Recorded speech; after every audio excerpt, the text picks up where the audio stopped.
The first 10 minutes of this movie had me questioning every life decision I've ever made, including why I thought watching a horror film alone at night with my headphones on was a good idea. And Barbarian wastes absolutely no time letting you know that you're not ready. I first heard about this movie from a friend who told me, "Bro, this one is different." And you know how people say that about every horror movie ever made. They hype up some mid-level jump scare festival and act like it changed their DNA. So obviously I didn't believe him. I walked in thinking, how scary can an Airbnb even be?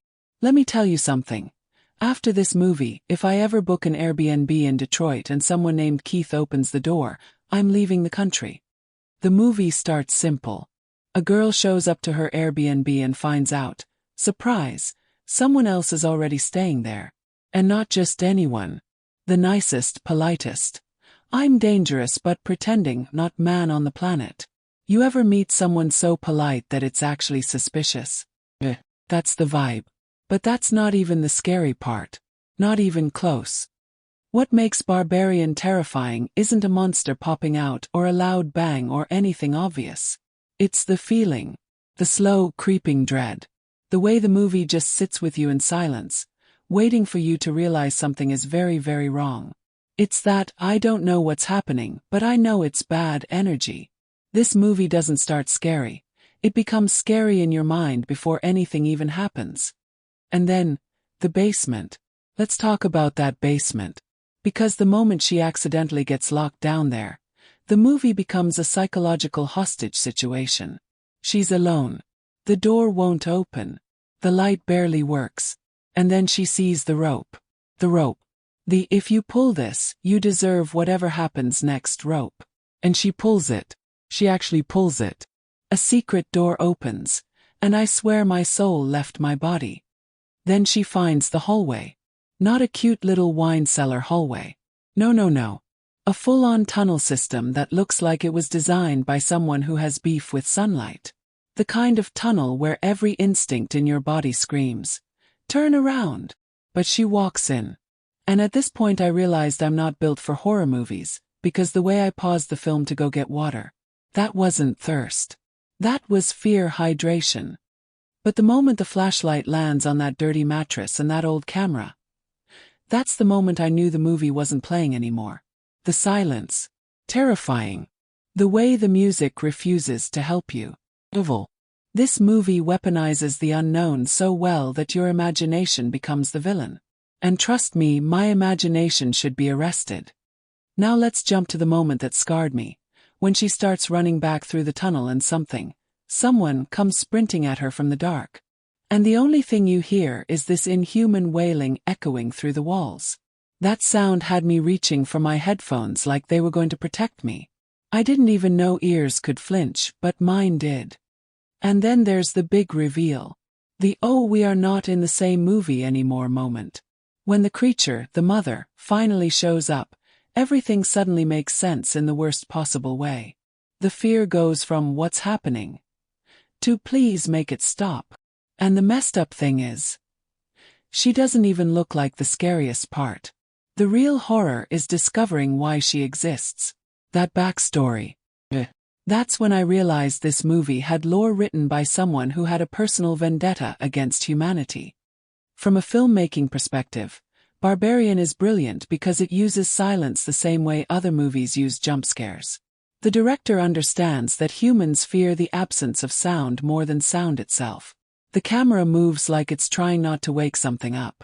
The lighting is natural, uncomfortable, real. And psychologically, this movie taps into the fear of home, the fear that the place you're supposed to be safest in is hiding something beneath your feet. Literally beneath your feet. And when I watched this in the theater, let me confess, I was covering my ears for at least 40% of the film. Not because something loud was happening, no. Because I could feel something about to happen. You ever get scared before the scare? That's Barbarian. At one point the guy next to me whispered, "Bro, are you good?" And I whispered back, "No." What made it even better was how the entire theater reacted during certain scenes. You could feel the room tighten. People stopped breathing. Someone dropped their popcorn and didn't even pick it up. They just accepted the loss. A girl in the back said, out loud and honestly. She was speaking for all of us. And the internet reaction. People were shook. Everyone kept saying the same thing. Don't look up spoilers. Just watch it blind. And they were right. This is one of the rare horror films where going in clueless makes it 10 times better. Barbarian became a phenomenon because it gave everyone the same shared trauma. The same confusion. The same "what did I just watch?" moment. So yeah, Barbarian isn't just a movie. It's an experience. A psychological obstacle course. A survival test for your heartbeat. And a reminder that if you ever walk into an Airbnb and something feels off, leave. Run. Don't wait for the plot to start. Don't wait for the basement door to appear. If Keith is there, if the neighborhood is abandoned, if the door has a rope that opens a secret hallway. Nope. Get out. If this movie scared you the way it scared me, comment which moment broke your spirit. And if you've never seen it, good luck. Seriously, good luck. Before I even talk about Sinister, let me just say this. There are certain images that never leave your brain. Not because you want to remember them, but because your brain refuses to delete them out of pure fear. And Sinister. That movie gave me at least 3 new files in my mental hard drive that I never asked for. I didn't watch Sinister when it first came out. I kept hearing people online say, "This movie is cursed," or "Bro, don't watch it alone," and obviously that just made me want to watch it more.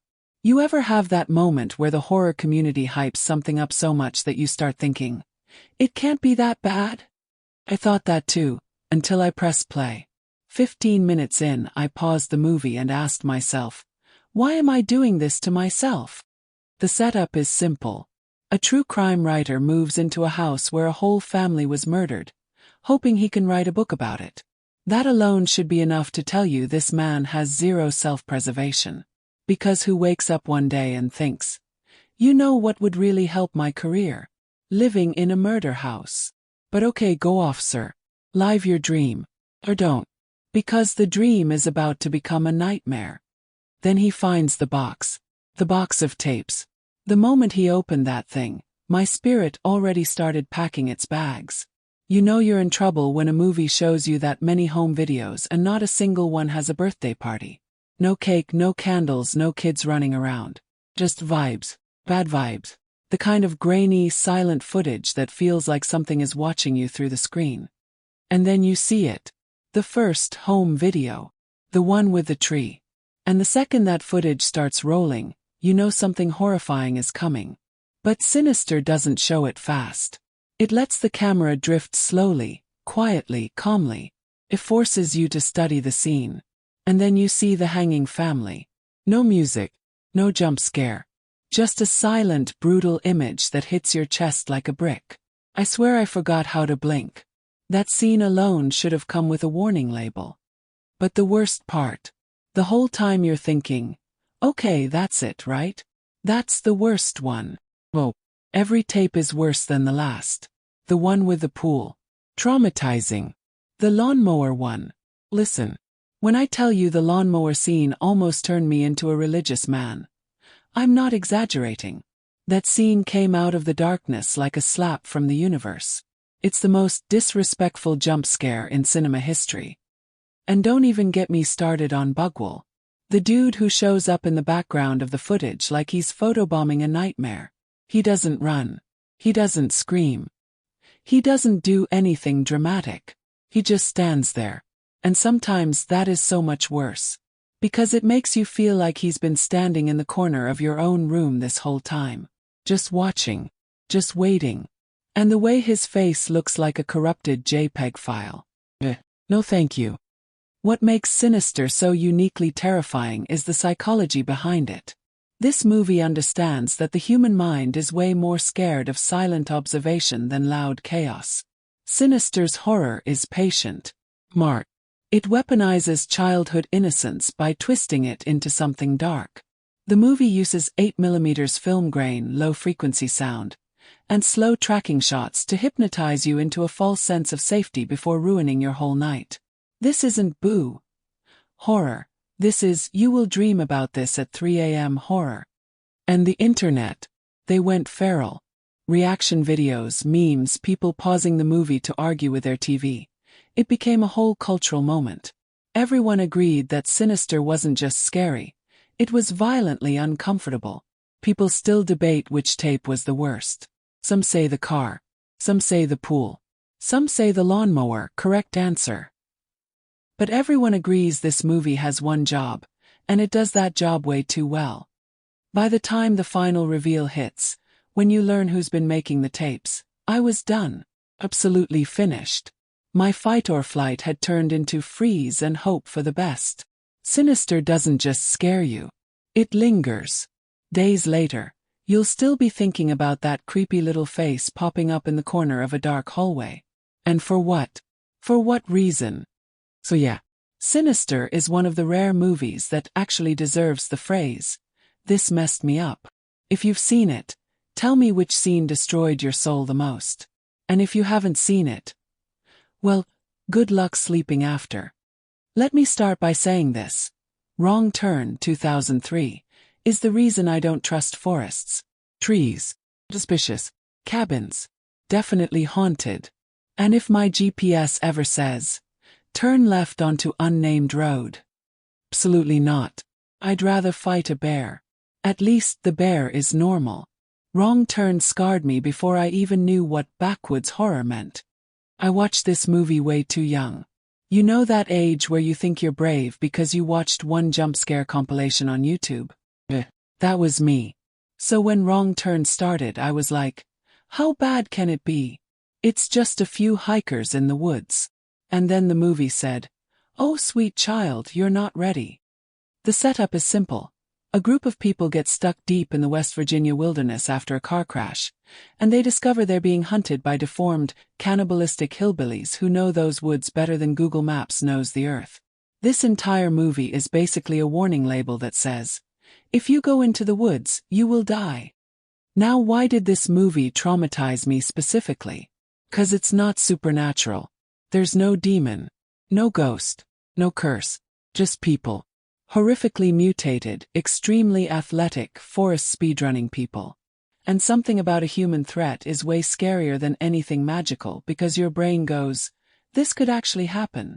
Wrong Turn feels like a documentary made by someone who survived hell and barely lived to tell the story. There's one scene that stayed with me forever. You know, treehouse scene. The moment the group hides up in that lookout spot and they find the remains, clothes, gear, bones, that belonged to all the previous victims. That shook me. The way the camera slowly pans across the piles of missing people's belongings. I swear my heartbeat was doing parkour. And then the hillbillies return home. They start climbing up. You hear their weird laughter, that choking, animalistic sound, and the whole forest just feels alive. That tension. Unreal. I remember thinking, if I was up there, I'm passing out. Just collapsing. Game over. And the villains.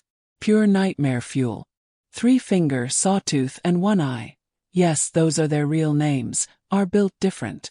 They run faster than cars, climb trees like monkeys, shoot arrows better than trained soldiers, and cannot be killed by normal means.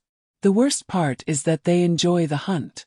They aren't chasing you because they have to, they're doing it because it's fun. Imagine being hunted by someone who's laughing while sprinting at you full speed. That's Wrong Turn. But here's the genius part. Wrong Turn works because it's grounded. The isolation, the silence, the way the forest swallows sound, the hopelessness of running with no idea where you are. That's real horror. The movie strips you of every safety net. No phone signal, no roads, no weapons. Just you versus whatever evolution spat out in the darkest corner of the mountains. The survival horror mechanics in this movie are perfect. My personal reaction. Me be honest. After watching this, I was jumping at every twig snap for like 2 weeks. One time my cousin dropped a spoon in the kitchen and I legit froze like someone activated my fear button. I even avoided nature documentaries. A tree in a cartoon scared me. That's how deep this movie got into my brain. Wrong Turn robbed me of my forest innocence. By the end, when the final survivor is fighting back, I was cheering like my life depended on it. Because watching these hillbillies chase people like they're Olympic athletes on steroids. No thank you. The escape scenes had me sweating like I was in danger. And the ending. The false sense of safety before one last scare. That was disrespectful. The movie said, "Oh, you thought it was over? Cute." So yeah, Wrong Turn 2003 is chaotic, brutal, and absolutely unhinged. It's not the highest rated horror movie. It's not the most artistic. But as far as pure fear goes, this movie hits different. If you've ever watched it, tell me which scene scarred your soul the most. And if you haven't watched it yet, good luck going into the woods ever again.